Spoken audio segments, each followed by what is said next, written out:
Saudara yang amat dihormati semua. Saudara-saudara, sebelum ini kita mendengar nama Menteri Besar Kedah, Muhammad Sanusi, yang dapat dikaitkan dengan isu RII, isu kecurian unsur nadir bumi RII di Sik Kedah, dan juga kita mendengar tentang akta hasutan yang dapat dikaitkan ataupun mungkin berisiko dapat dikaitkan dengan nama Menteri Besar Kedah. Saudara-saudara, sehingga hari ini secara pribadi saya tidak menjangka ataupun saya tidak begitu tahu tentang akta hasutan. Adakah Sanusi sudah dikenakan akta tersebut atau tidak? Tetapi kita tahu sebelum ini berkaitan dengan isu penghinaan ataupun isu 3R yang dapat dikaitkan dengan nama Sanusi.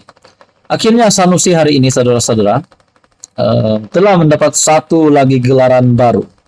Gelaran baru ini pasti membuat Sanusi dan penyokong-penyokong Sanusi ataupun penyokong PAS pasti akan digemparkan.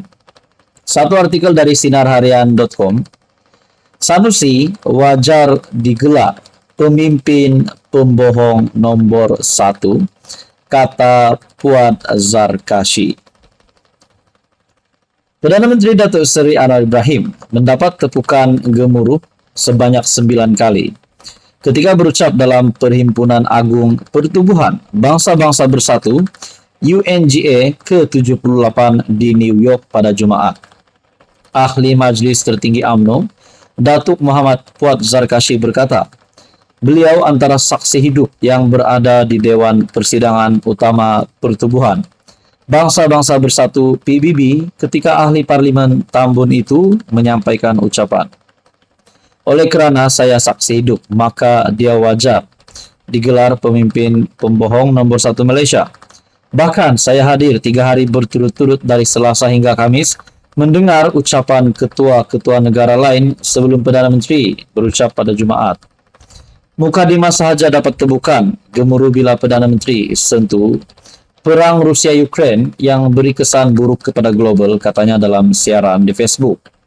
Pada Ahad, media melaporkan Muhammad Sanusi memperlekeh penampilan Anwar di UNGA ke-78 New York pada Jumaat yang disifatkan sebagai hambar dan gagal mendapat perhatian pemimpin dunia.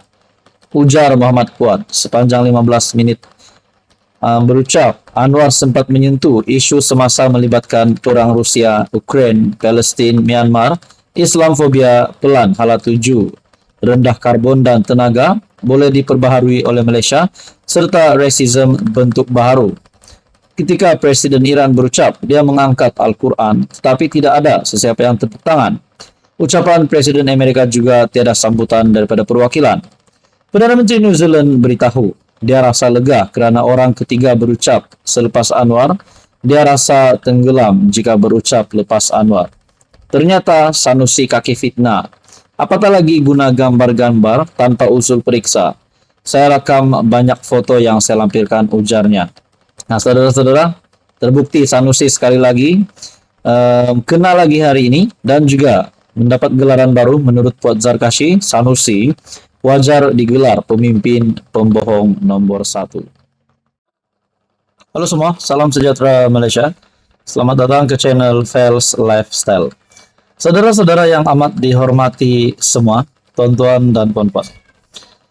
Pada dalam video kali ini saya ingin bertanya, berapakah hari ini kita akan cerita tentang gaji seorang YB. Tidak kira dari kerajaan, dari pembangkang ataupun siapa saja, yang penting bergelar seorang YB ataupun adun, ahli Dewan Undangan Negeri. Nah, saudara-saudara, saya melihat satu artikel dari harapandaily.com.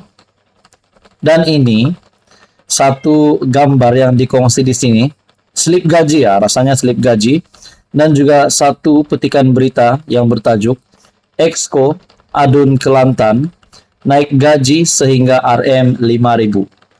Satu sumber artikel dari Harapan Daily. Kaya jadi YB Pas di Kelantan. Gaji ceca Rp27.922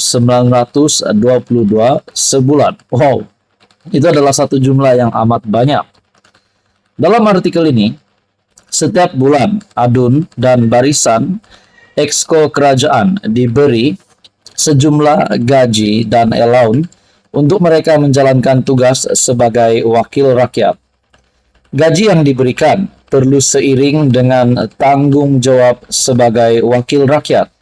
Namun, berapa sebenarnya gaji seorang YB yang berkhidmat di Kelantan?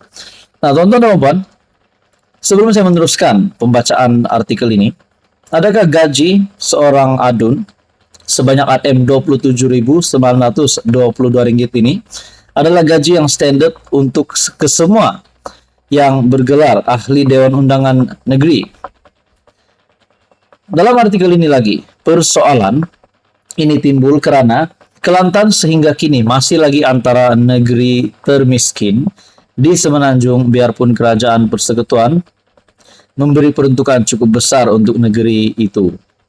Menurut pendedahan dibuat Naib Ketua Pemuda Amanah Nasional Muhammad Hishamuddin Ghazali, gaji wakil rakyat di Kelantan adalah sebanyak Rp27.922 sebulan setakat tahun 2020.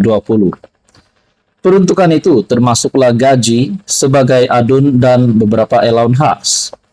Kaya jadi YB Pas di Kelantan, gaji Rp27.922 sebulan. Selepas ini rakyat jangan percaya jika YB Pas kata tak ada PT, duit mereka banyak sebenarnya menurut artikel ini lagi. Dalam artikel ini menyebut mereka tipu, mereka fahami masalah rakyat. Waktu tempo lockdown COVID-19 tahun 2020, elok-elok mereka naikkan gaji tok wakil mereka Rm3.000 hingga Rm5.000 seorang, kata Hishamuddin atau Syamgaz. Berikut adalah gaji dan allowance seorang YB di Kelantan setakat tahun 2020. Yang pertama, gaji Rm10.222, allowance Rm2.500, allowance adun Rm8.000, allowance khas Rm3.000, allowance tetap perjalanan Rm800, allowance kaki tangan pejabat Rm1.100, allowance sewa pejabat Rm600, allowance tetap pemandu Rm1.100, allowance telepon Rm300, dan ke-10 allowance Rm300, dan keseluruhannya berjumlah Rm27.922. Bagi allowance perjalanan sebanyak Rm800, ia berubah mengikut trip perjalanan. Perkongsian Syamgaz itu menimbulkan banyak reaksi pengguna media sosial yang menganggap gaji diterima adun Pas tidak setimpal dengan kerja yang mereka lakukan untuk rakyat negeri itu. Pada 2020, adun dan barisan exco kerajaan Kelantan diumum akan menikmati kenaikan gaji pokok antara 3.000 hingga 5.000 seorang. Alasan gaji wakil rakyat Kelantan dinaikkan Rm5.000 adalah untuk merapatkan perbezaan gaji dengan wakil rakyat negeri lain. Alasan tersebut dikritik banyak pihak karena menaikkan gaji wakil rakyat dalam keadaan negeri itu masih mundur adalah tidak wajar menurut artikel ini. Saudara-saudara, apa komen Anda? Sekian saja, teruskan bersama di dalam channel ini untuk info yang seterusnya.